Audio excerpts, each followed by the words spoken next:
Hello,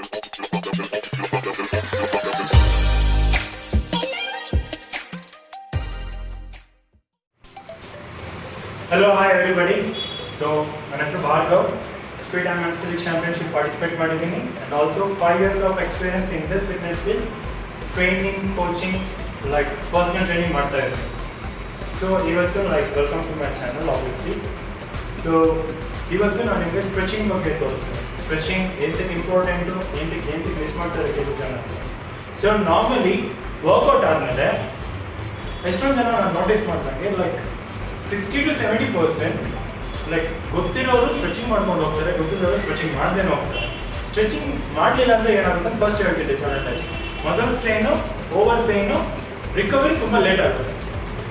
stretching ಮಾಡಿದ್ರೆ ನಾನು basic ಹೇಳ್ತಿದ್ದೀನಿ, ಡೀಟೇಲ್ ಆಗಿ ಹೋಗ್ತಿಲ್ಲ. ಓಕೆ, ಆಮೇಲೆ ಸ್ಟ್ರೆಚಿಂಗ್ ಮಾಡಿದ್ರೆ ಎಷ್ಟು ಬೆನಿಫಿಟ್ಸ್ ಇದೆ ಅಂತಂದರೆ ಮಸಲ್ ರಿಕವರಿ ಫಾಸ್ಟ್ ಆಗುತ್ತೆ, ಬ್ಲಡ್ ಫ್ಲೋ ತುಂಬಾ ಇನ್ಕ್ರೀಸ್ ಆಗುತ್ತೆ ನಿಮ್ಮ ಮಸಲ್ಗೆ.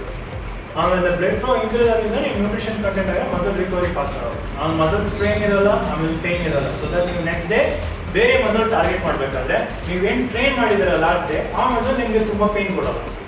ಓಕೆ, ಆದರೆ ಅಂದ್ಬಿಟ್ಟು ನಿಮಗೆ ಪೇಯ್ನ್ ಬರ್ತಿಲ್ಲ, ಸ್ಟ್ರಿಕ್ಷನ್ ವರ್ಕೌಟ್ ನೀಟಾಗಿ ಮಾಡಿಲ್ಲ ಆ ಥರದ್ದಾಗಿಲ್ಲ, ವರ್ಕೌಟ್ ಚೆನ್ನಾಗಿ ಮಾಡಿರ್ತೀರ. ಓಕೆ, ಸೊ ಯಾವುದೇ ಸ್ಟ್ರೆಚಿಂಗ್ ಆದ್ರೂ ಇವಾಗ ನಾನು ಮೂಮೆಂಟ್ 1 ಮೂಮೆಂಟ್ 2 ಅಂತ ಕೊಡ್ತೀನಿ, ಬಿಕಾಸ್ ನೀವು ಗೂಗಲಲ್ಲಿ ಒಂದೇ ಸ್ಟ್ರೆಚಿಂಗ್ ತುಂಬ ನೇಮ್ಸ್ ಇರುತ್ತೆ. Okay, so let start from the stretching. So ಇವತ್ತು ನಾನು ನಿಮಗೆ ಕ್ವಾಡ್ ಸ್ಟ್ರೆಚ್ ಹೇಳ್ಕೊಡ್ತೀನಿ, front thigh till the shin ಏನೇನು ಸ್ಟ್ರೆಚ್ ಮಾಡ್ಬೋದು, ಎಷ್ಟು ಮೂಮೆಂಟ್ ಥರ ಸ್ಟ್ರೆಚ್ ಮಾಡ್ಬೋದು. Okay, let start. Okay, so movement number 1. So first ನಾನು ಹೇಳಿದಾಗೆ ಕ್ವಾಡ್ ಸ್ಟ್ರೆಚ್ ಮಾಡ್ತೀನಿ. ಕ್ವಾಡ್ ಸ್ಟ್ರೆಚ್ ಅಂತಂದರೆ ನಿಮ್ಮದು front thigh quad. Okay, so movement number 1 ಬಂದ್ಬಿಟ್ಟು ಫಸ್ಟ್ ಥಿಂಗ್ ನೀವು ಸ್ಟ್ರೆಚಿಂಗ್ ಹೋಗಿ ವರ್ಕೌಟ್ ಹೋಗಿ ಫಸ್ಟ್ ನಾನು ಸ್ಟ್ರೆಚಿಂಗ್ ಬಗ್ಗೆ ಹೇಳ್ತೀನಿ. ರಿಲ್ಯಾಕ್ಸ್ ಆಗಿ ಕೂತ್ಕೊಳ್ಳಿ. ಬೇರೆ ಮಸಲ್ ಬೇರೆ ಬಾಡಿ ಪಾರ್ಟ್ ನಿಮಗೆ ಯಾವುದೇ ಕಾರಣಕ್ಕೂ ಏನೋ ರೆಸಿಸ್ಟ್ ಆಗಬಾರ್ದು ಮಸಲ್. ಓಕೆ, ವರ್ಕ್ ಆಗುತ್ತೆ. ಸೊ ಇದು ನನ್ನ ಕಂಫರ್ಟಬಲ್ ಪೊಸಿಷನ್ನು.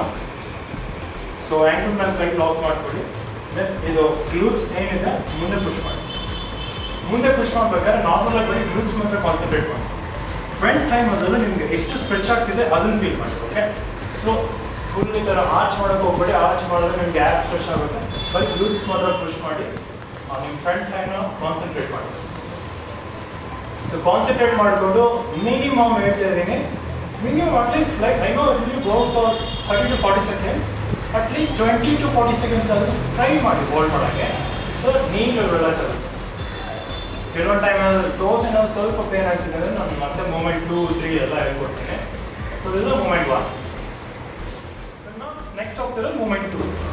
ಸೊ ಮೂಮೆಂಟ್ 2 ಅಲ್ಲಿ ಸಿಂಪಲ್ ಲಂಜ್ ಸ್ಟ್ರೆಚ್ ಹೋಗಿ ಲಂಜ್ ಪೊಸಿಷನ್. ಸೊ ಲಂಜ್ ಪೊಸಿಷನಲ್ಲಿ ಈ ಕಡೆ ಆ್ಯಂಕಲ್ ಹೀಗಾದ್ರೆ ಇರ್ಬೋದು, ಬಟ್ ಯಾವ್ದು ಕಂಫರ್ಟಬಲ್ ಅದು ನೀವು ಮಾಡಿ. ಓಕೆ, ನಾಟ್ ಇದೇ ಪೊಸಿಷನ್ ಇರ್ಬೇಕಂತ ಏನಿಲ್ಲ. Okay, so hands on your waist. So first thing hip ಮಾತ್ರ ಪುಷ್ ಮಾಡಬೇಕು. ಈ ನೀ ಇಟ್ ಶುಡ್ ವಾಕೆ ಆಗಬಾರ್ದು. ಈ ನೀ ಬಂದ್ಬಿಟ್ಟು ನಿಮ್ಮ ಗ್ಲೂಟ್ಸ್ ಮಾತ್ರ ಮುಂದೆ ಪುಷ್ ಮಾಡಿ. ಮುಂದೆ ಪುಷ್ ಮಾಡಬೇಕಾದ್ರೆ ನಿಮ್ಗೆ ಸ್ಟ್ರೆಚ್ ಆಗೋದು ಇಲ್ಲಿ ಹಿಪ್ ಹತ್ರ. ಹಿಪ್ಪಿಂದ ಹಿಡಿದು ನಿಮ್ಮದು ಕ್ವಾಡ್ ಸ್ಟ್ರೆಚ್ ಆಗುತ್ತೆ, ಅದನ್ನು ಮಾತ್ರ ಫೀಲ್ ಮಾಡಿ. ಇನ್ನೂ ಮ್ಯಾಕ್ಸಿಮಮ್ ಸ್ಟ್ರೆಚ್ ಬೇಕಂದರೆ ಆವಾಗ ಮಾತ್ರ ಈ ನೀನ ಮುಂದೆ ಪುಷ್ ಮಾಡಿ. ಸ್ಟ್ರೆಚ್ ಆದಾಗ ಸೇಮ್ ನಾನು ಹೇಳ್ದಂಗೆ 30 to 40 seconds ಹೋಲ್ಡ್ ಮಾಡಬೇಕು, 20 to 40. Okay, then stretch maximum feel ಆದ ತಕ್ಷಣ ಚೇಂಜ್ ಮಾಡಿ. Very simple. Feel the stretch maximum ಎಷ್ಟಾಗುತ್ತೆ ಸ್ಟ್ರೆಚ್ ಫೀಲ್ ಮಾಡ್ಕೊಳ್ಳಿ. ಬ್ಲಡ್ ಫ್ಲೋ ಅಷ್ಟು ಇನ್ಕ್ರೀಸ್ ಆಗುತ್ತೆ, ರಿಕವರಿ ಅಷ್ಟು ಆಗುತ್ತೆ. ನಾವು ಲೆಗ್ಸ್ ವರ್ಕೌಟ್ ಆದ್ರೆ ತುಂಬಾ ಲೈಕ್ ತುಂಬ ಟೈಟ್ ಇರುತ್ತೆ, ಸಮಥಿಂಗ್ ಚೆನ್ನಾಗಿದೆ, ಲೈಕ್ಸ್ ತುಂಬ ಪವರ್ ಇದೆ ಅನಿಸ್ತಿದೆ. Stretching is main thing. And again move your knee forward. So ಇದು ಬಂದ್ಬಿಟ್ಟು ನಿಮ್ಮದು second moment. Third moment same lunge position, but third ಮೂಮೆಂಟಲ್ಲಿ ನೀವು ನಿಮ್ಮ ಆ್ಯಂಕಲ್ನ ಕೈಯಿಂದ ಪುಲ್ ಮಾಡ್ತೀವಿ. ಲೈಕ್ ಈ ಸ್ಟ್ರೆಚಲ್ಲಿ ನಿಮಗೆ ಮ್ಯಾಕ್ಸಿಮಮ್ ಒಂದು ಕಡೆ ಫೀಲ್ ಆಯಿತು, ಥರ್ಡ್ ಮೂಮೆಂಟಲ್ಲಿ ನಿಮಗೆ ಇನ್ನೊಂದು ಕಡೆಯಿಂದ ಜಾಸ್ತಿ ಫೀಲ್ ಆಗುತ್ತೆ. ಸೊ ಈ ಥರ ಆ್ಯಂಕಲ್ನ ಹೋಲ್ಡ್ ಮಾಡಿ ಗ್ಲೂಟ್ಸ್ ಟಚ್ ಮಾಡಿಕೊಂಡು body straight balance answer straight ಮಾಡಿ. Then will move for the other side. ಈ ಮೂಮೆಂಟಲ್ಲಿ ಬ್ಯಾಲೆನ್ಸ್ ಪ್ರಿಪೇರ್ ಮಾಡಿಕೊಂಡು ಫುಲ್ ಮಾಡಿ glute stretch, body straight. Same ಹೇಳಿದಂಗೆ 20 to 40 seconds. ಟೈಮಿಂಗ್ಸ್ನ ಮರಿಬೇಡಿ, ರಿಲ್ಯಾಕ್ಸ್ ಆಗಬೇಕು. ಸ್ಟಾರ್ಟಿಂಗ್ ಸ್ಟ್ರೆಚ್ ಮಾಡಿದಾಗ ಲೈಕ್ ಮಸಲ್ ಸ್ವಲ್ಪ ಪೇನ್ ಕೊಡುತ್ತೆ, ದೆನ್ ರಿಲ್ಯಾಕ್ಸ್ ಆಗುತ್ತೆ, ಅಲ್ಲಿ ತನಕ ಸ್ಟ್ರೆಚ್ ಮಾಡ್ಬೋದು. ಓಕೆ, ಸೊ ಇದು ಮೂಮೆಂಟ್ 3 ಅಲ್ಲಿ ಇನ್ನೊಂದು ಆ್ಯಡ್ ಮಾಡ್ಬೋದು. ಈ ಕೈಯಲ್ಲಿ ಹೋಲ್ಡ್ ಮಾಡಿದ್ರೆ ಅದು ನಿಮಗೆ ಫ್ರಂಟ್ ಕ್ವಾಡ್ಸು ಮೀಡಿಯಲ್ ಕ್ವಾಡ್ ಮಸಲ್ಗಳು ಟ್ರೈನ್ ಆಗುತ್ತೆ. ಅದೇ ನೀವೇನಾದ್ರೂ ಆಪೋಸಿಟ್ ಹ್ಯಾಂಡಲ್ಲಿ ಹೋಲ್ಡ್ ಮಾಡಿದಾಗ ಲ್ಯಾಟ್ರಲ್ ಸ್ಟ್ರೆಚ್ ಆಗುತ್ತೆ. ಲ್ಯಾಟ್ರಲ್ ಸ್ಟ್ರೆಚ್ ಈ ಕಡೆ ಸ್ಟ್ರೆಚ್ ಆಗುತ್ತೆ. ಈ muscle same body straight, globe stretch, body. Okay, ಮುಂದೆ ನೋಡಿ ಬ್ರೇಕ್. ಸ್ಟ್ರೆಚ್ ಮಾಡಬೇಕಾದ್ರೆ ಆದಷ್ಟು ಬ್ರೇಕ್ನ ನಾರ್ಮಲ್ ಆಗಿ ಇರಬೇಕು. ಇಂಟೆನ್ಸ್ ಲೈಕ್ ಹೈ ಆಗಬಾರ್ದು, ಹೈ ಆಗಲ್ಲ. ಲೈಕ್ ತುಂಬ ಕಷ್ಟಪಟ್ಟು ಮಾಡಬಾರ್ದು ಸ್ಟ್ರೆಚ್ನ ಯಾವಾಗ. ಮತ್ತು ಆಪೋಸಿಟ್ ಇಟ್ಕೊಳ್ಳಿ, ಲೆಟ್ ಗೋ.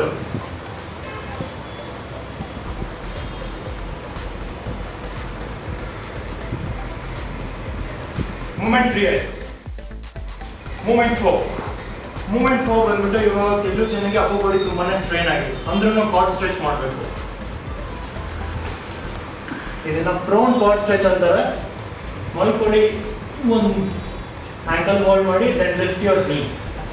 ನೀವು ಸುಮ್ಮನೆ ಆಂಕಲ್ ಹೋಲ್ಡ್ ಮಾಡಿದ್ರೆ ಸ್ಟ್ರೆಚ್ ಆಗಲ್ಲ. ನೀವೇನಾದರೂ ನೀನ ಲಿಫ್ಟ್ ಮಾಡಿದ್ರೆ ಮಾತ್ರ ಸ್ಟ್ರೆಚ್ ಫೀಲ್ ಆಗುತ್ತೆ. So very relax. ಸೊ ಮತ್ತೆ then you change your leg.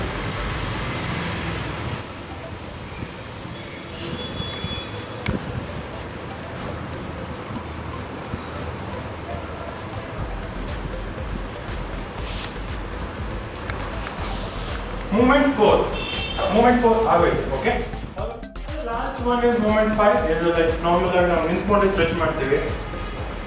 ನಿಂತ್ಕೊಂಡು ಸ್ಟ್ರೆಚ್ ಮಾಡಬೇಕಾದ್ರೆ ಲೈಕ್ ಬ್ಯಾಲೆನ್ಸ್ ಮಾಡ್ಕೊಳ್ಳಿ, ಇಲ್ಲಾಂದ್ರೆ ಸಪೋರ್ಟ್ ತಗೊಳ್ಳಿ.